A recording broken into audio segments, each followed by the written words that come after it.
नमस्कार, मैं बलराम बिहारी। पीएम मोदी का सीना 56 इंच का है, ये हम सबने सुना है। इसे सुनने में और बताने में बीजेपी की 2% वाली आईटी सेल और तथाकथित प्रवक्ताओं का बड़ा योगदान है। इसके साथ ही पीएम मोदी के पास 2 लाल आंख भी है। उनके ये आंख अपने घर में ज्यादा लाल दिखाई पड़ते हैं और बाहर से ये कैसा दिखता है इसका अंदाजा मुझे नहीं है। आतंकवाद की समाप्ति पर प्रधानमंत्री बनने से पहले नरेंद्र मोदी अच्छा ज्ञान रखते थे और जनता को भी बताते थे। मुझे जवाब दीजिए, ये जो आतंकवादी है, ये नक्सलवादी है, उनके पास शस्त्र और बारूद कहां से आता है?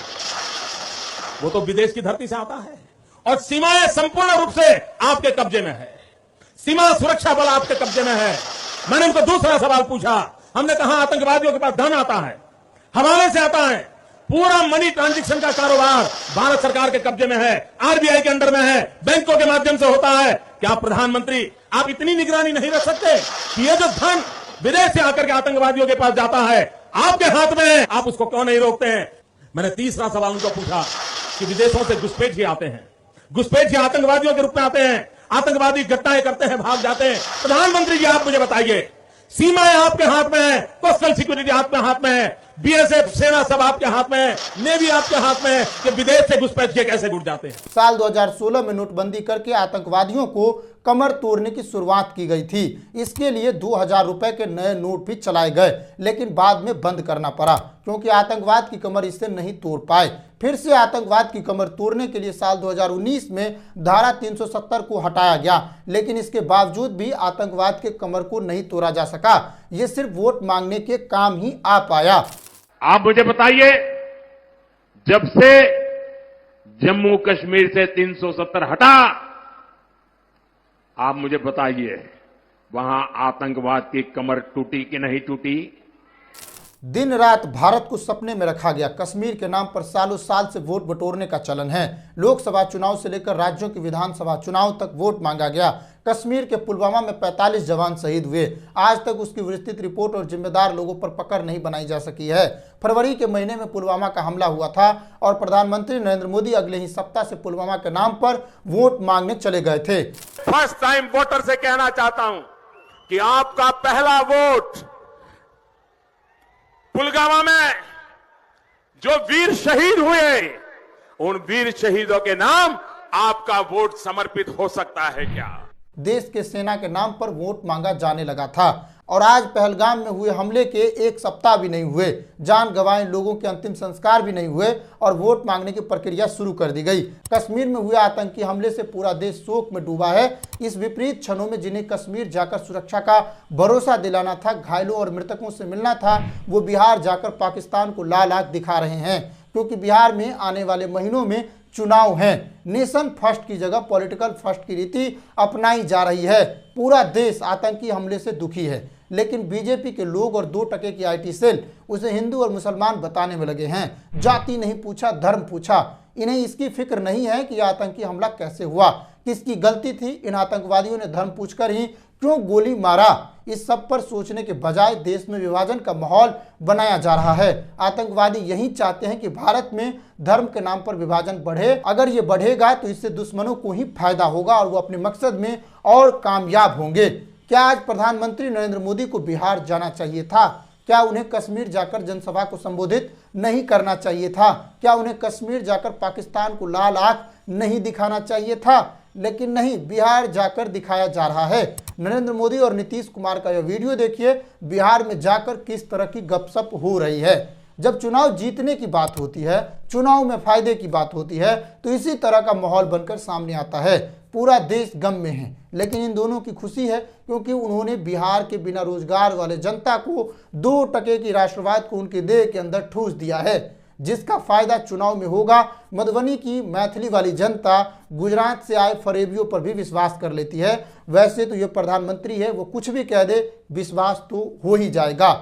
जम्मू और कश्मीर केंद्र सरकार द्वारा संचालित राज्य है, जहां की पुलिस, जमीन और संचार की व्यवस्था पूरी तरह केंद्र सरकार के हाथों में है। कश्मीर में इतने चर्चित स्थान पर जहां हजारों की संख्या में पर्यटक पहुंचते हैं, वहां इस तरह की आतंकी हमला को कैसे अंजाम दिया गया, वहां तक आतंकियों की पहुंच कैसे हुई, वो कब से इन इलाकों में घूम रहे थे, उन्हें इतना समय कैसे मिला कि वो पर्यटकों से नाम पूछने लगे, धर्म पूछने लगे, हमले को अंजाम भी दिया, 27 लोगों को मार भी गिराया और 20 से ज़्यादा लोगों को घायल भी कर दिया। इतना सब करने में आतंकी को एक बड़ा वक्त लगा, तब तक भी सुरक्षा का कोई प्रबंध नहीं हो सका। सरकार अभी तक जिम्मेदारियों को लेकर अपनी बात क्यों नहीं रख पा रही है, ये सबसे बड़ा सवाल है।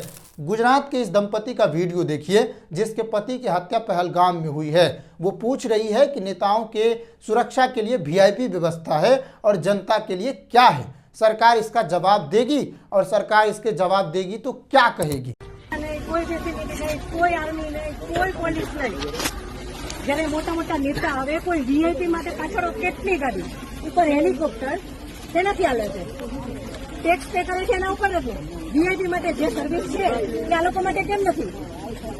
હું નીચે આર્મી કેમ્પમાં ચિલ્લાઈને કહેતી હતી કે ઉપર કેટલા લોકો જખમી છે, તમે લોકો જલ્દી કંઈક કરો।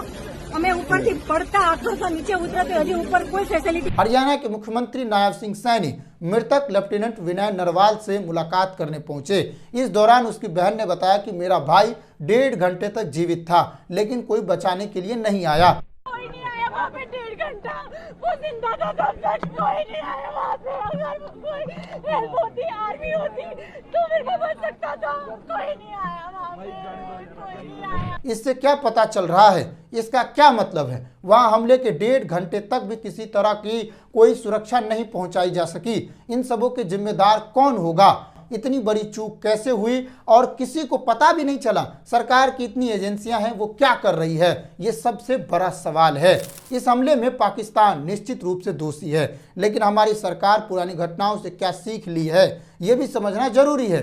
सीख लेने के बजाय इसे वोट बैंक बनाने पर विचार किया जाने लगता है।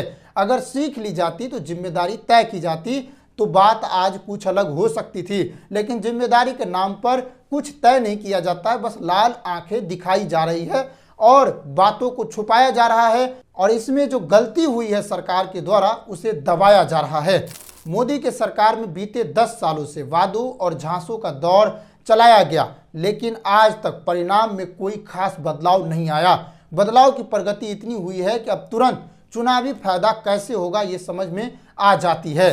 प्रधानमंत्री नरेंद्र मोदी के कार्यकाल में कई बड़े आतंकी हमले हुए, जिसमें पठानकोट का हमला भी है, उरी हमला भी है, पुलवामा हमला भी है और अब पहलगाम का हमला भी है।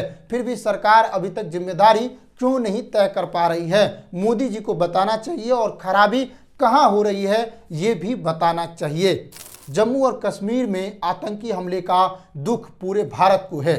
अब कश्मीर की जनता से हमारी बस इतनी सी अपील है कि आप लोग अब खुलकर भारत को उन आतंकियों के गिरोह और उसमें शामिल लोगों की सूचना दीजिए जो भारत की लहू बहा रहा है। जब तक आप अपने इलाके से इसे खात्मा करने में सैनिकों का सहयोग नहीं कीजिएगा, तब तक आतंकवाद मुक्त कश्मीर बनाना संभव नहीं हो पाएगा। हम जानते हैं आपके अंदर भी इसका गहरा सदमा लगा है, क्योंकि आपकी रोजी रोटी पर प्रहार किया गया है, लेकिन आप भी इसे कब तक झेलिएगा? इसका एक ही इलाज है, परमानेंट इलाज। आप लोग अपने आसपास के ऐसे लोगों की सूचना दीजिए जिस पर आपको संदेह हो कि ये भारत विरोधी कार्यों में संलिग्न है। सिर्फ मोमबत्ती जलाने से नहीं होगा। कश्मीर में आगे से ऐसी घटना न हो, इसके लिए पूरे कश्मीर की जनता को भारत के सेनाओं के साथ खड़ा होकर उन्हें मदद करना होगा और उन्हें बताना होगा कि भारत विरोधी लोग कहाँ छुपे हैं, उनके टैंकर, उनके हथियार या उनके रहन सहन कहाँ हो रही है। और भारत के भी सभी जनता से आग्रह है कि आप अपने इलाके में निर्दोष मुसलमानों पर किसी तरह का हमला नहीं कीजिए। दुश्मन हमारा आतंकवाद है। आतंकियों से मुठभेड़ की लड़ाई में मुसलमान भी बॉर्डर पर खड़े हैं और जान भी गंवा रहे हैं, इसलिए उनके साथ दुर्व्यवहार नहीं कीजिए। इससे भी बड़ी बात ये कि आप अपने आसपास के भड़काऊ नेताओं से दूर रहिए, क्योंकि उन्हें इस विपरीत समय में भी राजनीति का अवसर खोजना है। अगर दूसरा पहलगाम जैसा हमला दोबारा नहीं हो, इसके लिए अपने सरकार से सवाल पूछिए, लगाम लगाने के लिए सरकार से सवाल पूछिए और उनके एजेंडा को सहयोग नहीं कीजिए। उनका एजेंडा सरकार में बने रहने का है, देश की जनता को धर्म के लपेटे में बांधे रखने का है। अभी का समय आतंकवाद से लड़ने का है और हमारा फोकस इसी पर होना चाहिए, ना कि विभाजन पर। नमस्कार, जय हिंद।